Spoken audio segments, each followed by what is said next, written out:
Hello and welcome to the Fantasy Life Show. Happy Friday, everybody. It's your boy Ian Hartitz. And yeah, happy Friday. Again, it's Friday. Great day to be great.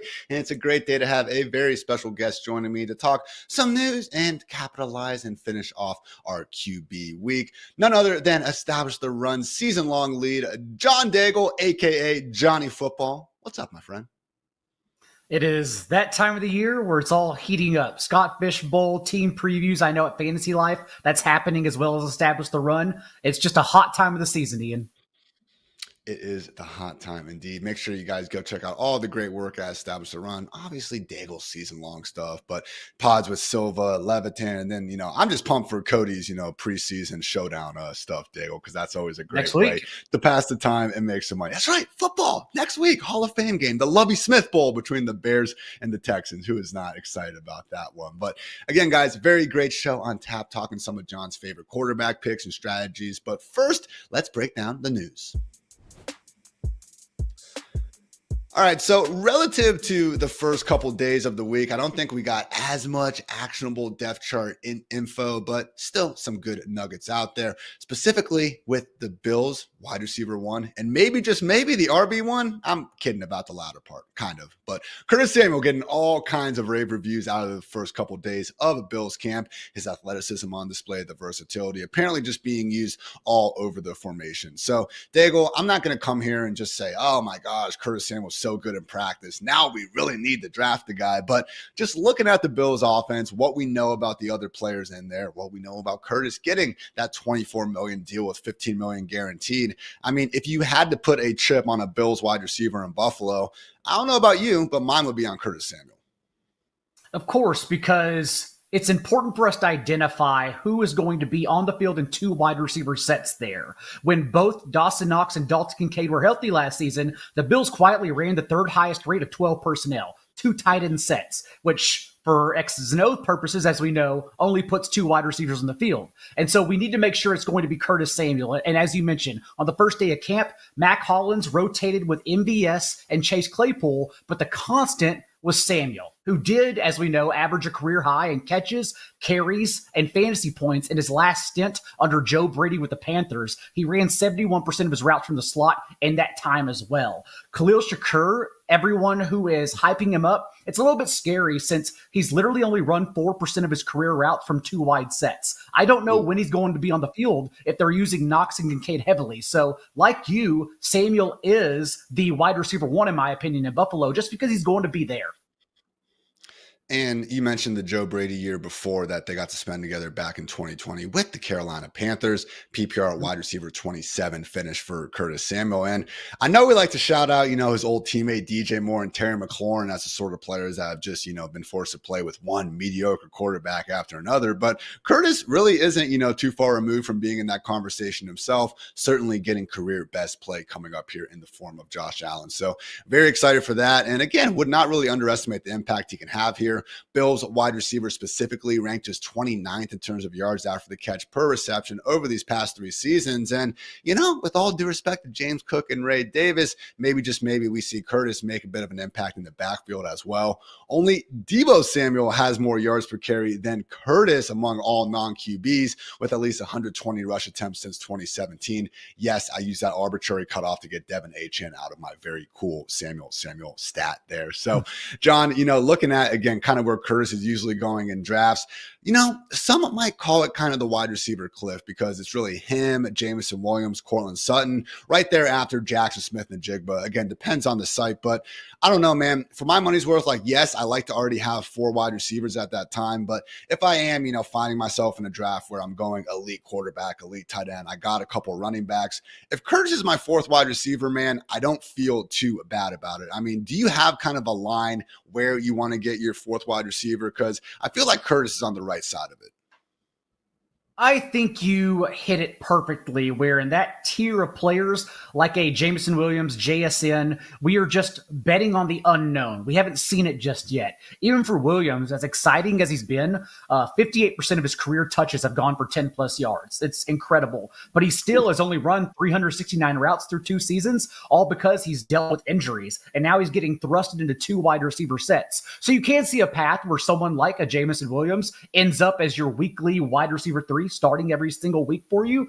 But Curtis Samuel does seem to have the higher floor, playing in the better situation, in my opinion, with Josh Allen. So again, like you said, wide receiver 4 or 5, you take that every week because we think we can just flex Curtis Samuel every week. Worst case scenario. And really, guys, that's in more of these, higher stakes and, best ball formats. I'm looking at our ADP tool right now over at FantasyLife.com, which you guys can also get with a subscription to Fantasy Life Plus, and pick 148 over at ESPN. So, Daigle, it's been one of these things where I look at some of the ESPN ADP and I'm just baffled by it. But you know what? Okay, it's almost August. We have to get into it. And if we are baffled by it, well, hell, let's take advantage of it then. So guys like Drake London, and again, really, Curtis Samuel, even if you don't fully believe in Curtis Samuel, guys, like Curtis Samuel on ESPN, pick 148, Yahoo pick 129, NFFC, FFPC 126 and 128. So clearly something going on there with the ESPN drafters. Believe in the hype. Curtis Samuel, Bills wide receiver 1, at cost. All right, guys, a little bit more actionable news, I think, here, with all due respect to Mr. Samuel. But got some great news from Ace Chargers beat reporter Daniel Popper of The Athletic on what's going on in Los Angeles. Obviously, Greg Roman's new look offense under Jim Harbaugh didn't exactly get some of the names at the top of the depth chart that maybe drafters were expecting, Daigle. Specifically, 3 wide receiver sets. Yes, they're featuring Lab McConkey and Josh Palmer, but DJ Charkin over Quentin Johnston. And then in terms of the backfield, Gus Edwards had, and they will not tell us what his offseason surgery was. He's out there practicing an individual, just working his way back in the team at the moment. But it was J.K. Dobbins and not 6th-round rookie Kamani Vidal, but actually former Commanders running back Jarrett Patterson getting the reps behind Dobbins even. So we'll start things off with the wide receiver room, Daigle. But how worried are you about the Quentin Johnston, again, already being on the second team? Because as much as DJ Chark isn't someone I'm overly excited about in fantasy, he could be that sort of, progress stopper, the same sort of player that we're talking about like in Buffalo with an MVS or a Mac Hollins keeping Keon Coleman off the field. So again, overall concern level with Quentin Johnston ahead of year 2.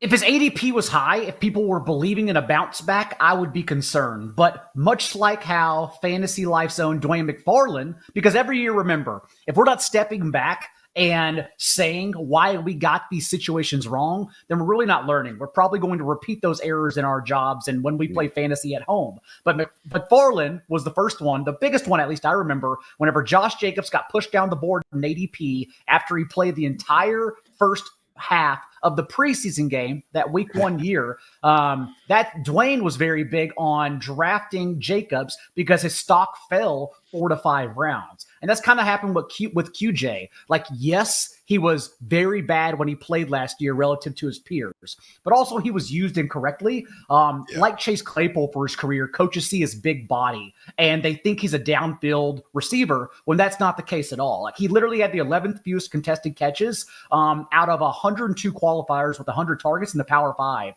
For his career at TCU. He's actually just a poor man's Brandon Ayuk, who you get the ball to him underneath, and that's why he averaged 7.5 yards after the catch per reception at TCU.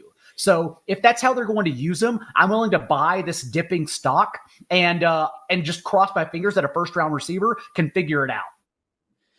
And that really is the way he should be used. I mean, you hit the nail on the head, I believe. That yak ability is the few flashes that we did get to see from him. I remember specifically just this short drag against the Bears, goes ahead and breaks a couple tackles because guess what? God only invents so many humans that, are his size and also has that after the catch ability. Still only 22 years old. Josh Palmer only 24. Maybe, just maybe, if Justin Herbert is as good as all the, real life NFL pundits tell us he is, we can still get some value here. But you are correct about that cost. look, regardless of the site, really, we're seeing QJ going well outside the top 150 picks. And I made it a goal of mine this offseason, Daigle, not to talk too much trash about anyone going later, outside top 150, because at that point, come on. It's like I see people on Twitter bashing, Clyde Edwards-Helaire and freaking Demarcus Robinson and everything. And okay, fine. Like, there's a reason why they're going that cheap. We recognize the downside to it. Let's keep some positivity in there. Everyone tries to project out for 17 games in fantasy football. Well, we know that's not how the game is played. It's played in pockets throughout the year. And so I try to make sure I'm projecting like 2 to 4 games. And it's great to find those home run swings, but we're not going to get a Puka Nacua every year. When you ask me who is this year's Puka, I say nobody. I don't try to find one because it doesn't happen.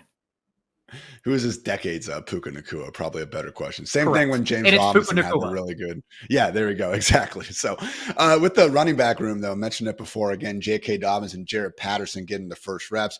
Again, guys, this is the first few practices. And even, if you've been on a football team before, a lot of times in training camp, you actually see far more rotation than you do closer to the actual start of the season or in a game week when if you are, a third or fourth stringer, you're not rotating at all. You're actually just, relegated the scout team at that point. So again, it wouldn't put too much behind this, but Kamani Vidal, again, working behind Jared Patterson, admittedly not great so far. So what's your read on this backfield, Dale? Because it is interesting where we see Harbaugh, we see Roman, we've seen the history of these run-first offenses. And accordingly, we all believe this will be a fairly run-heavy unit. But then it's like, really? You guys are going to run the hell out of the ball with Gus and Dobbins already banged up and then a 6th-round rookie?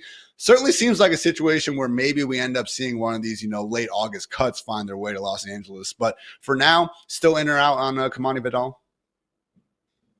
I am still in on Kamani Vidal. And as you mentioned, as we transition to home league season, he's going to go a lot later than a 6th round back, oddly being drafted as a top 150 pick on Underdog. Right or wrong, it's just crazy to hear that happen. And so I'm still buying into the talent, not only an 86th percentile athlete, but the fact that he handled 250 and 300 touches as a workhorse in his last 2 years in college, that's definitely something I want to buy into. Also, the fact that Greg Roman, Chargers OC, whenever he was coordinating for the Ravens offense, that's also why even if you were to remove Lamar Jackson's carries from those Ravens offense, they literally had the league's highest run play rate within running back carries from 1-score games. That shows their intent and what they want to do. So it's crazy to see Justin Herbert, I know at QB 18, QB 20, but honestly, the volume is going to be so low that it's going to be hard, one, to get two wide receivers pertinent for fantasy football there, and two, we still want to bet on the running game. So Gus Edwards, Kamani Vidal to the lesser extent, although I think he can be that home run swing that gets you there in the second half of the season. Those are the two guys I want to bet on. And if J.K. Dobbins beats me after playing 9 games the last 3 years, let him beat me. That's fine. I'm not buying into it. That's a hot stat with the Greg Roman, even excluding Lamar Jackson. Daigle, you are good at this, my friend. But yeah, with the Achilles history, again, it has just been so brutal from Tariq Cohen, James Robinson, Justice Hill, actually one of the better case studies, Cam Akers, Marlon Mack, Isaiah Crowell, Deontay Foreman, again, the other guy, but then Arian Foster really just haven't seen too much success in recent memory. But I hear on Vidal, and also shout out to Coach Speak Index, who is a fantastic follow. I certainly go through, everything they say after every single day of news. But yeah, they also mentioned that Vidal, top graded pass blocking running back in the class. So has the size, has the pass catching ability, and maybe even just maybe can be the pass blocker as well. I know Chase Brown was lauded with his pass blocking grade coming out. It didn't exactly come to fruition at the next level, but these are the sort of players where, again, you need things to break your way in Fantasyland. Well, if we do need things to break away for a late round pick, we at least want them to have that theoretical 3-down upside. And I do believe Kamani Vidal has that. All right, we can go a little bit shorter on our last major news note because, again, it's a bit more just nice offseason, sayings about a certain player than necessarily a depth chart projection. But we did have Colts general manager Chris Ballard say that Josh Downs is basically really freaking good, and he doesn't know if he got talked about enough last year, and he does believe he's about to explode. So it was just interesting, Daigle, hearing him really go on about Downs almost unprompted when he was asked his question. But, Josh Downs is someone I've seen Matt Harmon and a couple other people just really start to kind of go to bat for. And I know personally, like I was impressed with him as a rookie, but watching Drake May tape this offseason and seeing a lot more of what Downs was doing with the 2022 Tar Heels opened my eyes to the fact that I think he can be a lot more than this, low ADOT kind of prototypical slot receiver that maybe people think he's pigeonholed for. So yes, should still be Michael Pittman as the wide receiver one in Indy. AD Mitchell is going to be used as, field stretcher and hopefully get Alec Pierce the hell out of here as well. But overall thoughts on Josh Downs, Daigle, someone who is my 6th highest drafted wide receiver of the offseason. So feel free to please say good things about him. He suffered injuries mid-year, which definitely slowed him down. For me and the Colts receivers, it's always a bit about what is the development for Anthony Richardson this year, since he led his position in rushing points per game. That's great, and that's why we're drafting him QB5, QB6, wherever you have him ranked. But what is the leap after completing 59% of his passes and throwing roughly 430 pass attempts since college? He's still a very raw prospect because the issue for Pittman and Downs is that, much like Pittman, how he succeeded as a wide receiver 2 only when Minshew was under center. And if you parse through the 4 partial games that Richardson played, Pittman averaged 40 receiving yards per game from him. Just like that, Downs was targeted on 21% of his routes from Minshew and only 17% from Richardson. So it's just going to depend on the next level for Richardson. But Downs, the much cheaper option, the arbitrage option compared to Pittman. And so that's why I'm higher on him than Michael Pittman and his ADP this year. It is a good point. Just the overall passing upside of this Colts passing game isn't huge.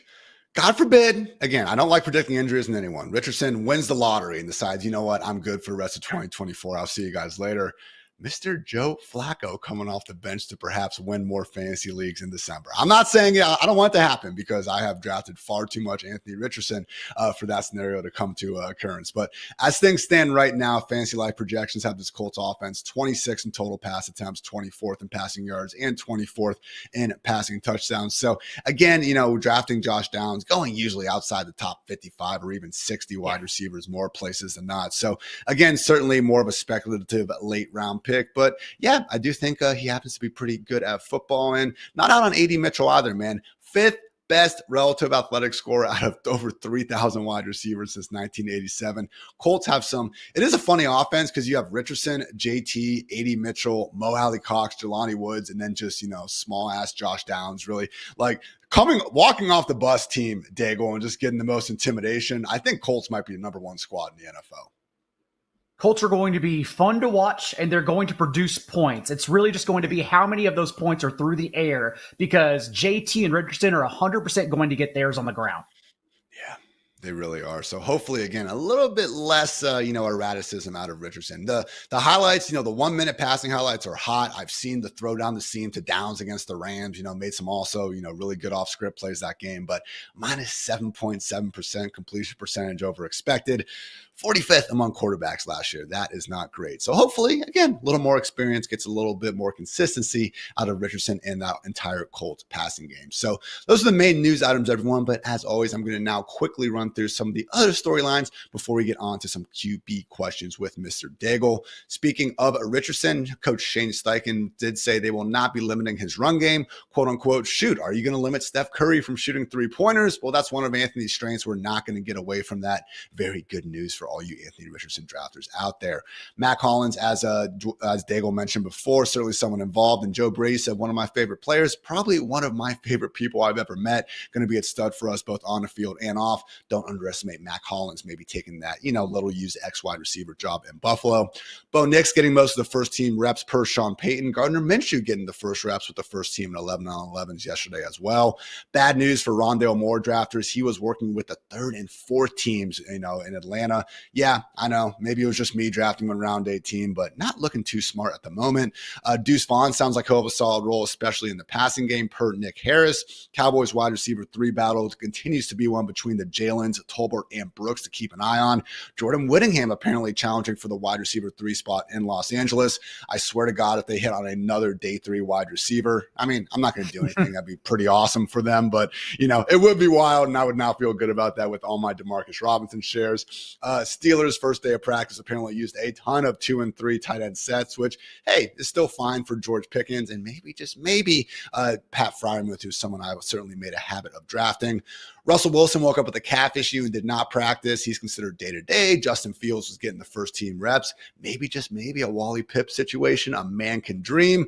Kirk Cousins medically cleared from the Achilles. Good for him. Kyron Williams appeared to be full speed in practice. No lingering effects from that foot injury. So those are the main depth chart and injury notes. Just for fun, though, Raiders have a Patrick Mahomes, Kermit the Frog doll at training camp. What could go wrong there, you freaking idiots? Cortland Sutton restructured his deal. He got $1.5 million in new incentives. You know, it was kind of a question throughout the offseason where if he was happy with his contract. Now he apparently is.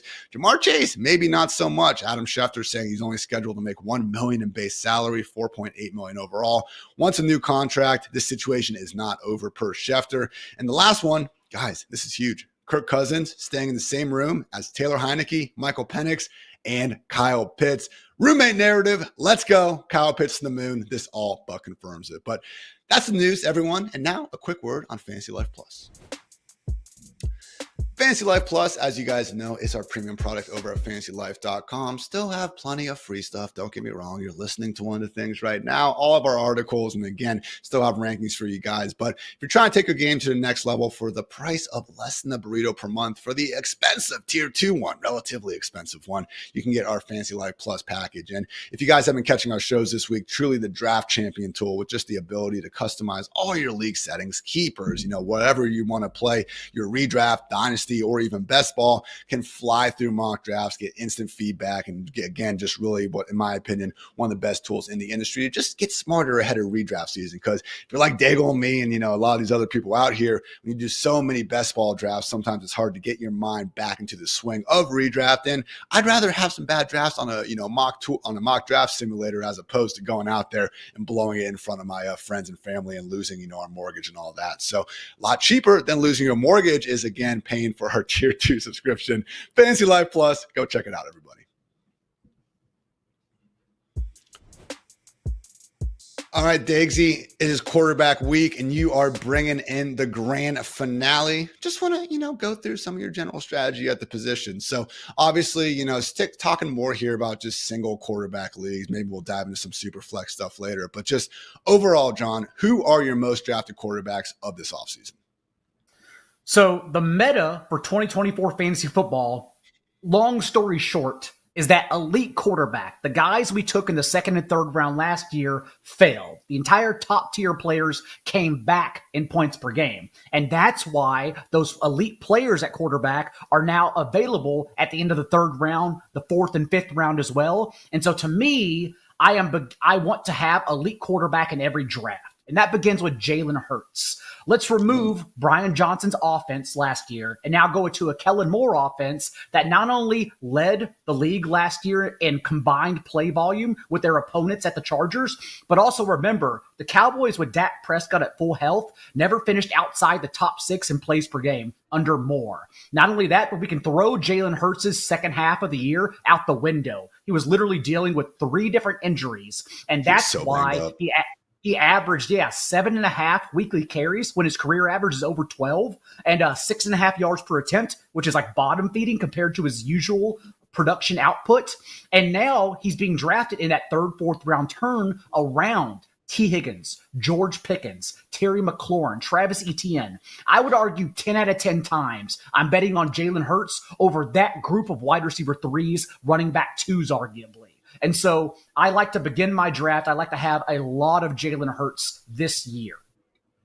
And I think point where he was playing banged up throughout the second half of last year, that could almost single-handedly mitigate any potential loss in rushing touchdowns from Saquon Barkley. I don't even think that's going to happen necessarily, but you look at it in 2021, 52 rushing yards per game, 2022, 50. Last year, dropped down to 35.6. So again, anyone that was out there watching it, really, it was around week 7, week 8. Even if he wasn't actively on the injury report every week, you really did see a shell of himself in terms of that open field dynamic running ability. Because, let's not forget, This is sub 4.6 quarterback out there with some legit speed to make big things happen. And last year, he was almost just turning into this short yardage, master. So that's not going anywhere. But again, should be expecting quite a bit more out of him, hopefully just in terms of getting that rushing yards per game up. And John, I was starting my wide receiver tiers actually yesterday, and I had this almost epiphany where it's like, we all talk about the big five: CD, Tyreek, Chase, Sun God, and Justin Jefferson. And it just hit me. I was like, why is AJ Brown not in this group? And it was almost like 2 years ago where I should have had Stephon Diggs up in the group as well, and I didn't. And he ended up having, a really freaking good year. So, I've really tried to go out of my way more to draft AJ Brown early, in these tiebreaker situations against the running backs and against, the Garrett Wilsons and the Puka Nakuas of the world. And when you do that, man, few things feel better in this world when you can get your guy AJB. And then in round 4, get Jalen Hurts in a lot of formats. I don't bat an eye whenever AJ Brown is drafted over Puka Nacua. That's how it should be. Just teeter between those two exposures. Whichever one you prefer, that's totally fine. To me, the big winner is Devonta Smith because AJ Brown had a career high in targets and catches last year. I don't know how much more we can expand that target tree for him. Whereas Devonta Smith, maybe he's the guy now, since his slot rate has increased in every season in the league. Maybe he's the one to fall into that Keenan Allen, CeeDee Lamb role that has flourished under Kellen Moore. And for his career, not used in the slot heavily, but Devonta Smith is actually 4th in the league in yards per out run from the slot. So if we're going to get that role for him, I think he's the one whose target tree expands. And that's why I've been taking him. I know it sounds crazy, but over Nico Collins, Deebo Samuel, Brandon Ayuk, Jalen Waddle. I want to be higher on Devonta Smith in that tier of players. Bold call, Mr. Daigle. I'm certainly not out on Devonta. Over Waddle and those guys, maybe a little rich for me, but investing in this Eagles offense as a whole, I think, is the moral of the story. Dallas Goedert, certainly, I think, one of the most mispriced tight ends out there. And hey, mentioned it on the news yesterday. Paris Campbell, wide receiver 3, maybe just Paris maybe. Campbell. So who knows, man. Daigle, you have 2 more favorite QBs. Who we got? Again, sticking with elite, but it's a little different because Patrick Mahomes, usually everyone wants to bet on CJ Stroud's second year, and he'll go over Mahomes. Whereas I have Mahomes ranked as my QB3 over Lamar Jackson. I have compared it all offseason to buying Apple stock low because what happened last year, I would imagine doesn't happen again. Mahomes is coming off career lows in touchdown rate and fantasy points per game, 17.5 points per game. It was his first time to average less than 20. Not only that, but Andy Reid's offense, it was also their first time to throw for 30 passing touchdowns since Alex Smith was under center, and L'Jarius Sneed clearly no longer on the team. Whenever Sneed was on the field, this was literally a top 3 defense in EPA per play. They were arguably the best defense in the league, which is why I kept on betting them through the playoffs, because I think that's the one caveat that everyone missed is how good they were. So they don't have to be that identity that they were last year with Mahomes' worst receiving corps his entire career, because now you've added Hollywood Brown, Xavier Worthy. It's going to be an explosive passing offense since those numbers typically regress for quarterbacks. So I am buying all in on Mahomes and the Chiefs passing offense. And because of that, I get less Isaiah Pacheco this year. And again, it's not because he's a bad player. I think he's a bad pick at his ADP. I think it's totally fine. I just want to leverage all of it and attack Patrick Mahomes in the passing game as much as I can.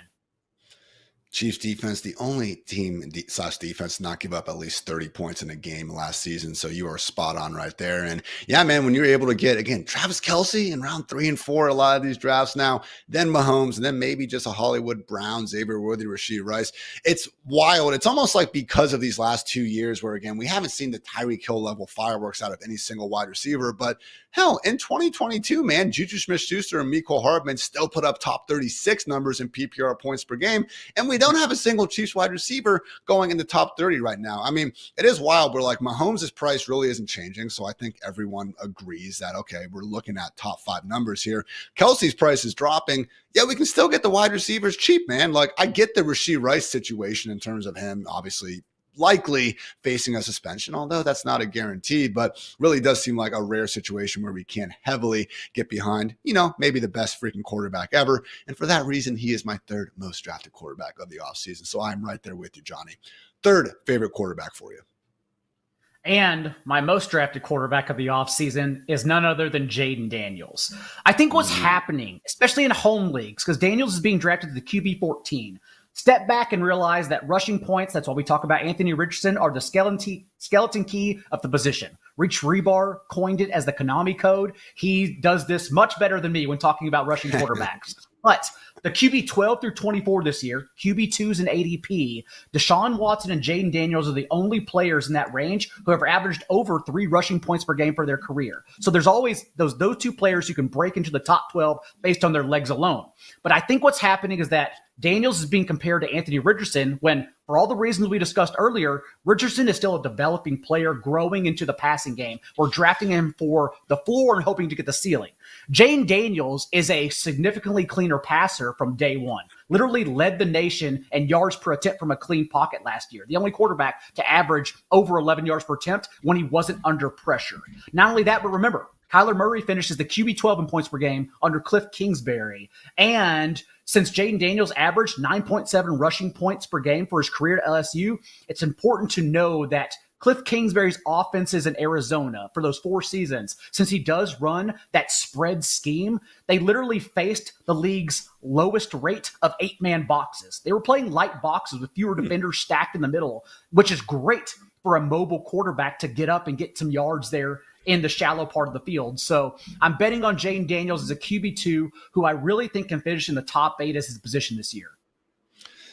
I'm not saying we're going to see Lamar Jackson level heights here. I mean, 2 freaking MVPs. Okay, we're not going to see too many guys go ahead and get there. But I do wonder with Daniels if it could be as simple as we get to literally week 1 or week 2. And it's like, oh, yeah, the freaking Heisman winner who threw 40 touchdowns and ran for 1,100 yards in the SEC happens to, be someone that's going to break fantasy football to an extent. I mean, just again, looking at his last 4 games rushing, with sacks counting against his rushing yardage in college, Alabama, 163 yards and a touchdown on the ground. Florida, 234 and 2 touchdowns. Yeah, Georgia State. I'm so tired of SEC teams always scheduling that freaking cupcake opponent in mid-November. But A&M at the end of the year, 120 rushing yards. And, 2, 3, 6, and 4 passing touchdowns in those games as well. So certainly not anywhere near as developmental as Anthony Richardson. That's a great call out. Daigle. Jesus, you guys both have D's in your name. Apologies. But, and then you also actually mentioned my most drafted quarterback of the offseason. Not a very,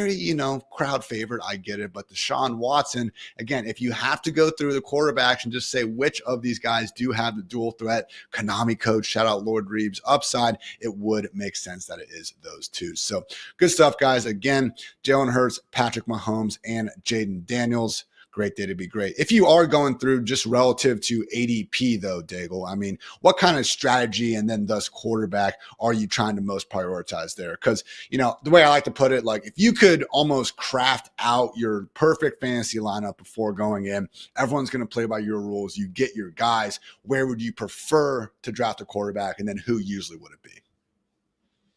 5th and 6th round, usually, and that puts me in Lamar Jackson, Mahomes range. Mahomes is also fun because Hollywood Brown, Rashee Rice, since we're waiting at the suspension, but the closer we get to September, the further Rashee Rice's ADP should move up the board. Arguably, if he was not suspended, he would be a 2nd or 3rd round pick. So the fact you can get Xavier Worthy, Hollywood Brown, Rashee Rice much later than Mahomes, that's why I also like to attack on Mahomes. You can ignore Kelsey. You can wait for tight end in the 5th or 6th round as well and grab those elite positions since Laporta and Kelsey are the only guys going in the 3rd or 4th. I will say, me and Chris Allen, good friend of both of ours, we're going through these strategies with our draft champion mock draft tool. And excuse me, I'm with you. Like if I can get Lamar Jackson or Mahomes in round 5, that is ideal. But if you miss, man, again, not saying Joe Burrow or Dak Prescott or, one of my favorites, Kyler Murray, can't get the job done. But don't be afraid, especially on ESPN or Yahoo, of just waiting for Jaden Daniels to almost fall into your lap, in round 10, round 11. Because I think especially when we start getting into redraft mode, John, look, best ball and some of these other leagues, super flex, you need to draft multiple quarterbacks. Like that is just, it's going to happen every single time. But I do think we almost see a fall off after your top 10 to 12 quarterbacks where people have their quarterbacks. So they got to waste time filling out their other positions. You can actually get a chance for Jaden Daniels or even, the Tuas, the Caleb Williams, the Jared Goffs of the world much, much later to what, again, we're almost used to getting. So, it's not kind of that I don't want to say first or last completely because we're kind of talking about going mid-round, but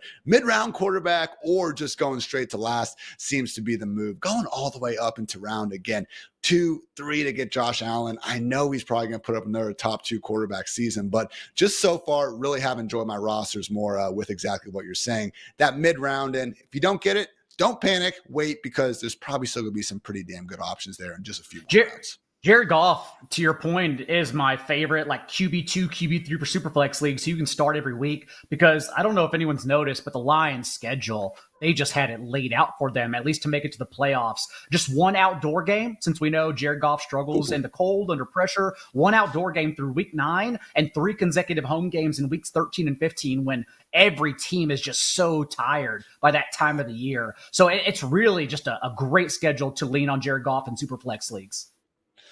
Jared Goff, Tua Tagovailoa, Kirk Cousins, Aaron Rodgers, getting a little bit older with the last 2. But yeah, quarterback really is pretty freaking deep where, no, we have these guys ranked where they are for a reason.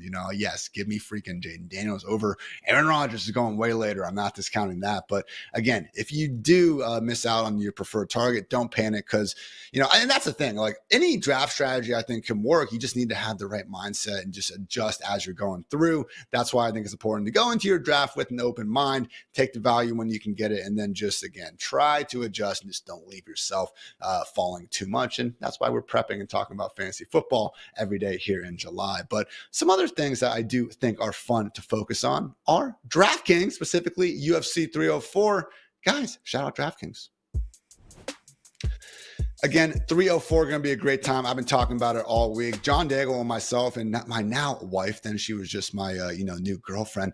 We used to watch UFC all the freaking time when COVID started, and we were all holed up in Connecticut. So that really was a great time in my life. John would bring over his fantastic ribs. My goodness, make sure you guys ask him about that. But anyway, back to DraftKings. Shout out, love you guys. But looking at 304 again, Leon Edwards versus Bilal. Remember the name Muhammad in the main event. Tommy Aspinall versus Curtis Blades in the co-main. But the fight I'm really looking forward to and betting on is Bobby, now King Green. What a freaking baller move, changing your name to literally King, versus Patty the Batty Pimblett. So Patty's someone that, again, people have been irked by a little bit, kind of came out, said some things in the media that people weren't thrilled with. A lot of people, including myself, did think he lost to Jared Gordon, but big time age difference between him and Bobby Green, with Patty being the younger one. Yes, Bobby is the better striker, but Patty the much better grappler, and I do tend to lean towards grapplers over strikers, and we can get plus money on the much younger fighter and a guy who I think could finish this fight in a hurry should it go to the ground. So my underdog pick of the card is indeed Patty the Batty. So if you guys want to tail me again, go ahead and do it over at DraftKings. Our partners at DraftKings Sportsbook are giving out a great deal. New customers who bet $5 will instantly get $150 back in bonus bets. All you got to do is download a DraftKings Sportsbook app now and use our code FantasyLife. Remember, the crown is yours. All right, John, so we've been talking about, guys we've been drafting, guys we're feeling good about. And yeah, there's a good amount of them because there's some really freaking good quarterbacks in the league. But, can't draft them all. So after you've been through, I'm sure it's, hundreds of best ball drafts at this point, what quarterback fade, just a guy that you haven't been taking, scares you the most? Because as much as I would like to think this is the year you and me get absolutely every single take right, let's face it, man, there's going to be a couple holes along the way. So who's scaring you that you haven't been drafting enough?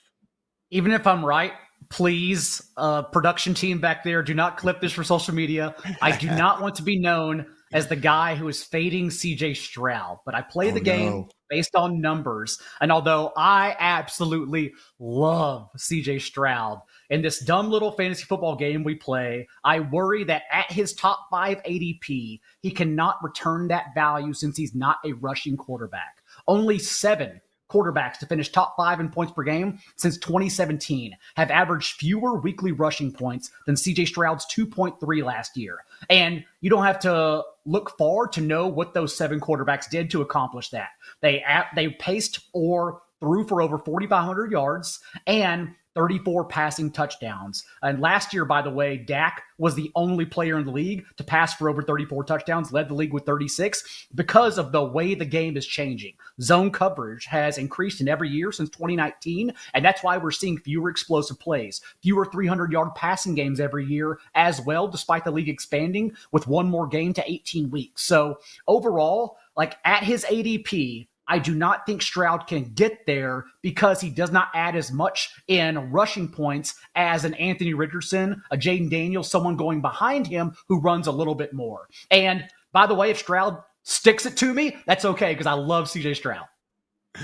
And it's one of those things, man, where we see guys like Joe Burrow and Jordan Love and Dak Prescott, who we could very, much, I think all agree, see similar numbers as CJ Stroud this year, just going rounds behind him. But what worries me, John, is it's almost like, what got me in trouble last year a little bit with, Darren Waller, who, just independent of being wrong about Darren Waller when he was going to do it to Giants, I passed up on too many earlier round tight ends because I just thought Darren Waller was such a great value later. I drafted very little of Travis Etienne because I was like, why would I draft Etienne in round 3 or 4 when I can get Kenneth Walker in round 5 or 6? And I'm not even, just the idea of getting a discount player is fine, but one of the lessons I took away from that was we shouldn't just be out on a player who might be properly priced or maybe just a little bit overpriced. Stroud can still get there. It is just, going to be an expensive one. So I'm with you. Haven't been taking a ton of them. More so, it's like when I do take them, I already have Nico Collins and Tank Dell on my team, and we got to get the guy, to complete the stack at this point. But man, it feels like he's going high on underdog, but then you look at some of the home league prices, pick 44 on ESPN, pick 41 on Yahoo. I cannot fathom taking him ahead of Anthony Richardson. And then when you're giving me a 2-round discount on Mr. Joe Burrow, yeah, man, I'm with you. Have not been taking too much CJ Stroud myself.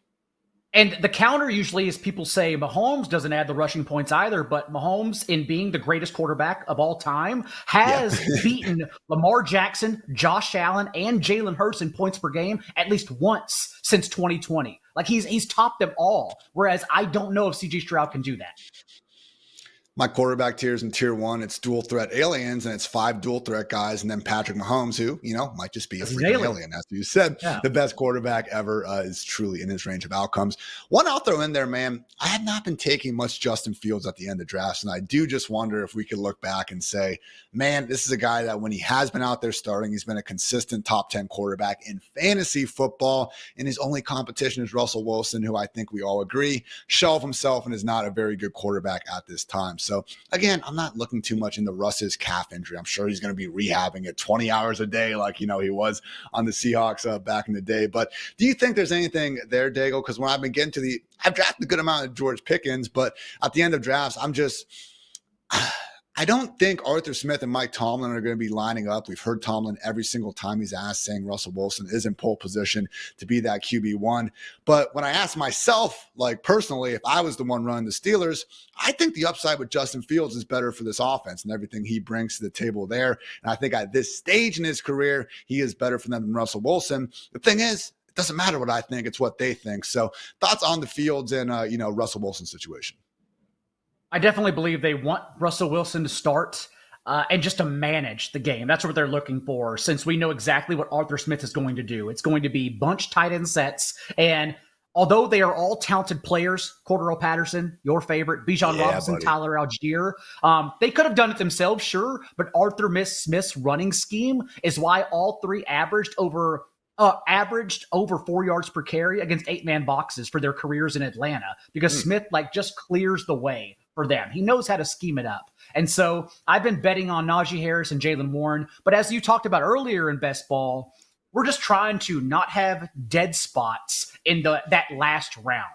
And so Justin Fields, the fact that he not only is a dead spot if he gets under center, right? Because he's a top 5 quarterback, honestly, with his rushing points if he gets under center. But also the Steelers play the Chiefs in Week 17, and we're always looking for ways to stack that final championship round of Best Ball. So I will definitely take a chance on Justin Fields in the last round because, again, it's the last round. We're trying to win. Justin Fields is a player who wins regardless of if he's under center or not. Don't worry about that part.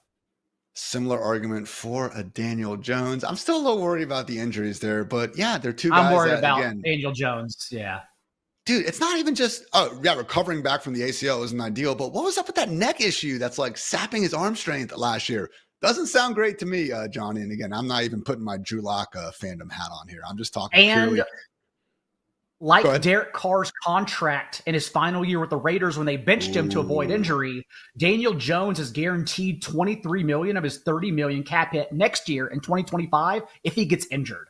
I think what's going to happen is they want to see him with a wide receiver one. They want to see him with Malik Neighbors because he's still under contract, right? You need to just make sure it can't happen. And then hopefully it does for him. I want to see every player succeed. But then I bet they are looking to start Drew Lock after the first month, after the first 6 games, to just make sure Jones doesn't get injured, because they'll probably be done with that experiment after that if he fails.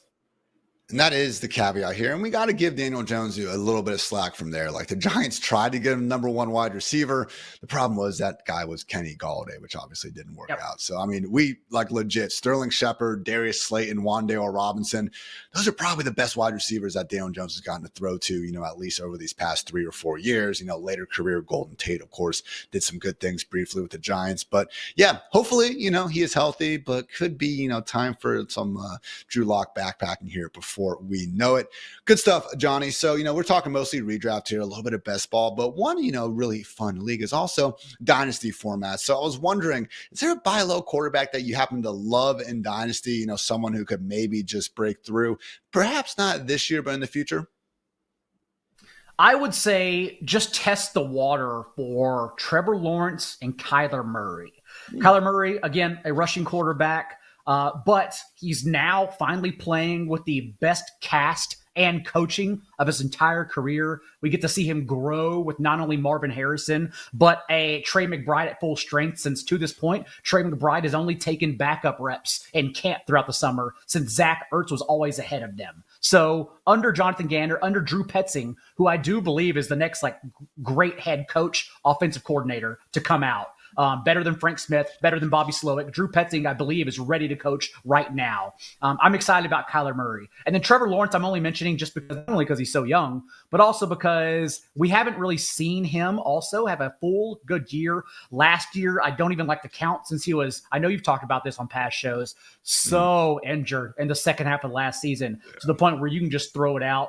You have to question who Calvin Ridley was in his age 30 season as well. So maybe we get some better receivers. Maybe we get Trevor Lawrence running a little more at full health. So those are the 2 players I'd at least test the waters on, because maybe someone's viewing them as a QB 14 through 17 in a startup league and dynasty league. And so you can get them at a discount. Well, I know in our co-managed Dynasty team, we will not be giving up our Trevor Lawrence share for a cheap price. So anyone in the Black Crown, shout out, do not be giving us any of those weak sauce trade offers. Come on, T-Law and Stroud. This is our year, Johnny. We've been knocking on the door for a little bit now. I'm feeling good. So looking at just some of the Dynasty ADP, which again is available over at FantasyLife.com. I'll just say a couple of names that stick out to me a little bit that could rise in a hurry. QB 21, Bo Nix. Guys, I mean, Sean Payton is just 1 year and 1 bong hit removed from being considered one of the bigger, and better offensive minds that the game of football has seen. So maybe, just maybe, the 12th overall pick, who, I don't know, scored more touchdowns than any freaking quarterback in college football over the last 2 years, is actually pretty good. Deshaun Watson, QB 23. Again, we're talking about a good September away from him probably being considered an immediate top 10 quarterback again. And maybe, just maybe, Will Levis at QB 24 in the Dynasty ranks right now. Again, just going very, very cheap. And I think those guys specifically, if we just get a good month of play, because there's so much kind of unproven there, I could see him booming in a hurry. So any strong opinions on Nix, Watson, or Levis, John? Nix, well, all of them, honestly, as we talked about earlier. Watson's going in that back-end QB2 range when we should just be betting on his rushing upside in a new offense under Ken Dorsey, a lot more spread scheme, I believe, that's going to part the seas for him under center. So I like Watson in that range. And then Will Levis, we just know what Brian Callahan's going to do. Even in signing Tony Pollard as the second running back off the market, a pass-catching running back to go along with Tajay Spears, they are going to be one of the pass-heaviest teams in the entire league. Levis led his position in rate of throws 20 yards downfield last year when he got under center, targeted DeAndre Hopkins on 28% of his throws. I think they can have a lot of success, honestly, if it even clicks at a league average level for Will Levis this year. So everyone you mentioned, I like all of them, honestly. Again, very cheap. And Levis, yeah, when he's going, right now, Levis's price indicates he's not going to be a starting quarterback for much longer in the NFL, which is possible. But if otherwise, guys, we could see him booming in a hurry. I certainly think he's at a minimum going to get every chance to prove he's that guy here in 2024. So great stuff, Johnny. Last question for you before we get out of here. What is your boldest take on the quarterback position ahead of 2024? I have 2 quickly because I didn't know how bold you wanted. So I would say jalapeno Scoville level bold is that I believe Patrick Mahomes finishes the QB1 over Jalen Hurts and Josh Allen and wins MVP this year because he leads the league in passing touchdowns. I think that's jalapeno Scoville level because that's clearly in his range of outcomes. Sure. I think Carolina Reaper, a little bit spicier, and this is the second and last one, is that Jaden Daniels finishes the top 6 quarterback. Because if he were to play 17 games, I really think averaging over 220 passing yards plus 50 rushing yards per game, like, are in his range of outcomes based on who he is. I said a lot of Jaden Daniels stats earlier, but one of my favorites also that I didn't mention is that Dan Quinn, remember, a lot like Norv Turner, Wade Phillips, Freddie Kitchens, these guys who were very good at one singular role, but got in over their heads when they took on too much. Dan Quinn was a terrible defensive coordinator with the Falcons. His defenses across 6 seasons in Atlanta literally never finished in the top half of the league in EPA per play. So I think we're not only going to get these light boxes with Daniels and Kingsbury, I think we're going to get terrible defense in Washington, which pushes the volume for Washington's offense and makes Daniels an even better play. So cross your fingers he stays healthy, but if he does, top 6 quarterback. It's a great point on the defense. I mean, reigning dead last in scoring. And I mean, when they traded their top 2 edge rushers and just really didn't replace them, what do you guys think is going to happen? So love the call on Daniels. And when we've seen past rookie success, I mean, since 2010, the rookie QB ones in fantasy, Justin Herbert, CJ Stroud, Dak Prescott, Kyler Murray, Cam Newton, Andrew Luck, RG3, and Russell Wilson. I mean, with CJ Stroud really being the only exception, what could these guys do? Run the football and get that week 1 start in the opportunity to go through the entire season as the undisputed starter. So I know Justin Herbert got an assist from the team doctor stabbing Tyrod Taylor's lung, but in general, those are the 2 ingredients we want to look for, and Jaden Daniels has them in spades. So great stuff, Johnny Football. Appreciate you, my friend. Let the folks know where they can find you and just all the awesome Establish the Run content you guys have coming. At Not J Daigle on Twitter and EstablishTheRun.com. As you said, team previews, positional tiers, it's all happening right now, getting ready for the regular season. So definitely get locked in there. Drew Lockett in over there. So looking forward to seeing you at the expo in Canton soon enough, my friend. And looking forward to, I guess not seeing you, everyone listening at home, but looking forward to you guys seeing more of us here again, Monday through Friday, 9 a.m. Eastern here into perpetuity. I have no idea when we're going to take this show down. Over my freaking dead body is when they're going to take it down. So I kid, or am I? But yeah, guys, anyways, thanks for tuning in. This has been a great quarterback week. Guess what? Talking all things running backs here soon next week. So very excited about that. And check out FantasyLife.com, FantasyLife Plus, all things of that nature. So appreciate you guys for tuning in. For John, for producer Matt, I'm Ian. Thanks again for tuning in to the Fantasy Life Show. And until next time, take care, everybody.